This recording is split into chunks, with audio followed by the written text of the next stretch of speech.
Sir, Chandrababu Naidu గారిని arrest చేయించడానికి మమతా బెనర్జీ గారు ట్రై చేస్తున్నట్టు కొన్ని వార్తలు రావడం చూస్తున్నాం సార్. ఈవెన్ మన సుప్రీంకోర్టులో కూడా పిటిషన్ వేయబోతుందని వినిపిస్తుంది.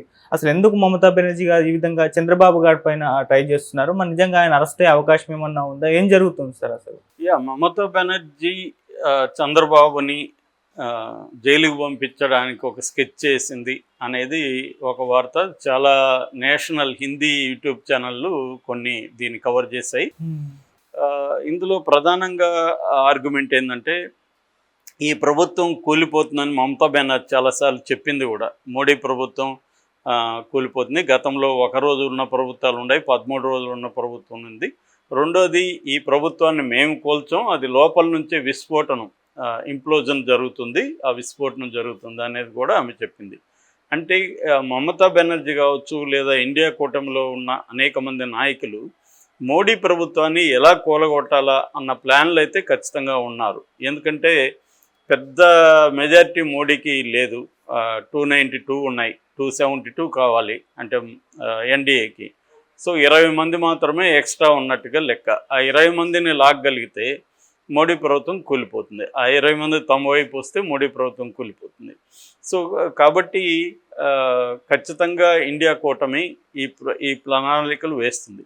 సో ఇప్పుడు ఏంటంటే వాళ్ళ ప్లాన్ ఏమంటే, చంద్రబాబుని టార్గెట్ చేయగలిగి, చంద్రబాబుని మోడీకి చంద్రబాబు మధ్య గొడవలు క్రియేట్ చేయగలిగితే, చంద్రబాబు విత్డ్రా చేసుకుంటే, చంద్రబాబు 16 మంది ఉన్నారు, మొత్తంగా ఆంధ్రప్రదేశ్లో 21 మంది ఉన్నారు. సో ఇది కానీ వీళ్ళు కానీ బయటకు వచ్చేస్తే మోడీ ప్రభుత్వం కూలిపోతుంది అనేది ఒక స్కెచ్. అట్లాగే నితీష్ కుమార్ని కూడా అక్కడ టార్గెట్ చేయడం. ఎందుకంటే నితీష్ కుమార్ మొన్ననే ఇండియా కూటమి నుంచి ఇటు జంప్ అయ్యాడు. యాక్చువల్గా ఆయన చావనైనా తెస్తాను కానీ నేను బీజేపీతో కలవనని కూడా అంతకుముందే స్టేట్మెంట్ ఇచ్చాడు, మళ్ళీ వెళ్ళిపోయాడు. ఆయన అనేకసార్లు ఇటు జంపింగ్ జలాంగ్ అంటారు ఆయన. సో అటువంటి వ్యక్తి మళ్ళీ ఇండియా కూటమిలోకి రాడనేమి గ్యారంటీలే. రేపు పొద్దున్న బీహార్లో నెక్స్ట్ ఇయర్ ఎలక్షన్స్ ఉన్నాయి. సో దాంట్లో మళ్ళీ ఇండియా కూటమి తరపున అయితే మనం గెలుస్తామని అనుకున్నాడు అనుకో, ఆయన మళ్ళీ ఇటు వదిలేసి వచ్చేస్తాడు. సో ఈ ఇద్దరిని కానీ టార్గెట్ చేస్తే మోడీ ప్రభుత్వం కూలిపోతుంది, మనం ప్రభుత్వం ఏర్పాటు చేయొచ్చు అనేది ఇండియా కూటమి నాయకులకు ఉన్న అండర్స్టాండింగ్. సో అందుకని చంద్రబాబుని టార్గెట్ చేయడం కోసమే మొన్న అక్కడ వెస్ట్ బెంగాల్ ఎంపీ, ఈ తృణమూల్ కాంగ్రెస్ ఎంపీ కళ్యాణ్ బెనర్జీ కూడా ఒక బాంబు పేల్చాడు. అది మనం ఆల్రెడీ చెప్పుకున్నాం. అంటే చంద్రబాబు మీద కేసులు ఉన్నాయి, ఈడీ సిబిఐ ఎందుకు అరెస్ట్ చేయలేదు చంద్రబాబుని? మీరే గతంలో చెప్పారు కదా, ఇతను పోలవరాంని ఏటీఎం లాగా ఉపయోగించుకుంటున్నాడు, అతను అవినీతిలో నాకంటే సీనియరు, ఇలాగంతా మోడీనే మాట్లాడాడు ఒకప్పుడు. సో దాన్ని గుర్తు చేశారు. సో ఆ రకంగా ఇప్పుడు చంద్రబాబు అవినీతిలో కొరికిపోయాడు, అతన్ని మీద చర్యలు తీసుకోవాలనేది అతను డిమాండ్ చేశాడు. అలాగే ఇంకొక లేటెస్ట్ స్కామ్ గురించి కూడా కళ్యాణ్ బెనర్జీ చెప్పాడు. అదేంటంటే ఈ రిజల్ట్ వచ్చిన రోజే 31 లక్షల కోట్ల లాస్ వచ్చింది స్టాక్ ఎక్స్చేంజ్లో. కానీ అదే రోజే 521 కోట్లు చంద్రబాబు భార్య పేరుతో ఉండే కంపెనీకి లాభం వచ్చింది. ఇది ఎలా సాధ్యమైంది, దీని వెనక కుంభకోణం ఏంటి అనేది కూడా ఆయన మాట్లాడారు. సో ఇప్పుడు ఒకటి, వాళ్ళు సుప్రీంకోర్టులో పిటిషన్ వేయబోతున్నట్టుగా మనకు అర్థమవుతుంది. ఒకటి ఏంటంటే, ఈ కొత్తగా ఈ 521 కోట్ల స్కాము దీని మీదకి వెళ్తున్నారు. రెండవది, గతంలో ఇతని మీద ఉన్న కేసుల్ని ఎందుకు ముందుకు తీసుకెళ్ళట్లేదు, ముఖ్యంగా స్కిల్ డెవలప్మెంట్ మీద సుప్రీంకోర్టు ఎందుకు ఇప్పటికి కూడా తేల్చట్లేదు, అట్లాగే ఈయనకి సంబంధించి కొన్ని బెయిల్లు కూడా సుప్రీంకోర్టులో పెండింగ్లో ఉన్నాయి. సో వీటి మీద ఎందుకు తేల్చట్లేదు, చంద్రబాబు కేసుల్ని త్వరగా తేల్చండి, ఒక ప్రజాప్రతినిధి కేసులను తేల్చాలని జగన్ విషయంలో కూడా ఇదే జరిగింది. అలాగా ఇప్పుడు చంద్రబాబు మీద సుప్రీంకోర్టులో వేయించి పిటిషన్లు చంద్రబాబుని ఇరుకుని పెట్టాలనేది ప్లాను. అయితే మోడీ ఇంకొక వెర్షన్ కూడా వినిపిస్తుంది కొన్ని ఛానల్లో, హిందీ ఛానల్లో ఏమొచ్చిందంటే, అసలు మోడీ కూడా చంద్రబాబుని ఇబ్బంది పెట్టే ఆలోచనలో ఉన్నాడు, కేసుల్ని కొద్దిగా టైట్ చేసే ఆలోచనలో మోడీ కూడా ఉన్నాడు అనేది ఒక వాదన. ఎందుకు మోడీకి అవసరం ఏంటి? నిజానికి మోడీ చంద్రబాబుని ఇబ్బంది పెట్టకపోతే తన స్మూత్గా జరుగుతుంది, కానీ ఇబ్బంది ఎందుకు పెట్టాలనుకుంటున్నాడు అనేదానికి వాళ్ళ ఎక్స్ప్లెనేషన్ ఏంటంటే, మోడీ మామూలుగానే ఆయనకి 10 ఏళ్ళుగా ఏం అలవాటైందంటే, తనకు ఎదురులేని నాయకుడిగా అలవాటైంది. ఈవెన్ బీజేపీలో కూడా సెకండ్ అనేది ఎవరు లేరు. అంతా కూడా నల్లి సెకండర్స్ అంటారు. నల్లి సెకండర్స్ అంటే సెకండ్ టు నన్, ఇంకెవరు ఆయనకి సెకండ్ లేదు. సో అలాంటి ఈవెన్ ఆర్ఎస్ఎస్ని కూడా ఆయన క్యార్ చేయలేదు. అందుకని మోడీకా గ్యారంటీ, మోడీ అనేది ఆయన పేరే ఫోకస్ చేసుకున్నాడు. నేను అనే మాట్లాడే తప్ప మనం అనే భాష కూడా ఆయనకి ఇప్పటివరకు లేదు. Even RSS chief Mohan Bhagat కూడా మోడీ మీద విమర్శలు చేశాడు. సో ఈ కాంటెక్స్లో ఇప్పుడు మోడీ తలొగ్గి, చంద్రబాబుకి తలొగ్గి, ఇటు నితీష్ కుమార్కి తలొగ్గి పనిచేయడం అంటే మోడీకి సాధ్యం కాదు. రెండోది, వాళ్ళకి అనేక హిడెన్ అజెండాలు ఉన్నాయి ఇండియాకి సంబంధించి. సో దాన్నంతా ఇంప్లిమెంట్ చేయాలంటే కూడా చంద్రబాబు ఇబ్బంది పెట్టే అవకాశం ఉంది, ఇటు నితీష్ ఇబ్బంది పెట్టే అవకాశం ఉంది. ఆల్రెడీ ముస్లిం రిజర్వేషన్ 4% అది తీసేస్తామని మోడీ చెప్పాడు. అట్లాగే సిఏఏ ఉంది, ఉమ్మడి పౌరసత్వం ఉంది, రాజ్యాంగంలో సెక్యులర్ పదాన్ని తీసేయడం ఉంది, తర్వాత కొన్ని బిల్లులు పెండింగ్లో ఉన్నాయి ఆల్రెడీ. సో ఇవన్నీ చేయాలంటే మోడీ కంట్రోల్ కంప్లీట్గా ఉండాలి.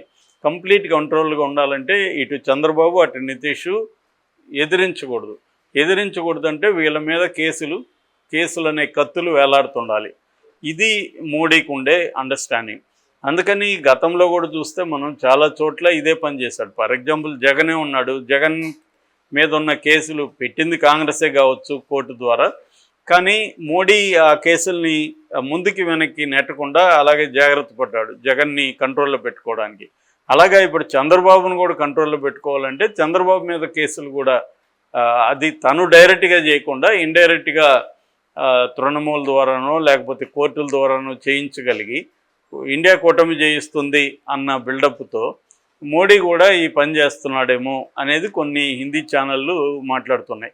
ఎందుకంటే ఇప్పుడు హిందీ ఛానళ్ళంతా కూడా మోడీ ప్రభుత్వం కూలిపోతుందని చాలాసార్లు చెబుతున్నారు. అట్లాగే ప్రపంచ స్థాయి మేధావులు కూడా చాలామంది ఇండియా కూటమి మళ్ళీ అధికారంలోకి వచ్చే అవకాశం ఉంది, ఇది ఎక్కువ కాలం నిలవదని చెప్తున్నారు. మన పరకాల ప్రభాకర్ అయితే మొత్తం దేశవ్యాప్తంగా ఛానళ్ళల్లో మాట్లాడుతూ ఇదే చెప్తున్నాడు. ఆయన అంతకుముందు కూడా ఈ ప్రభుత్వాన్ని గెలవదని చెప్పాడు.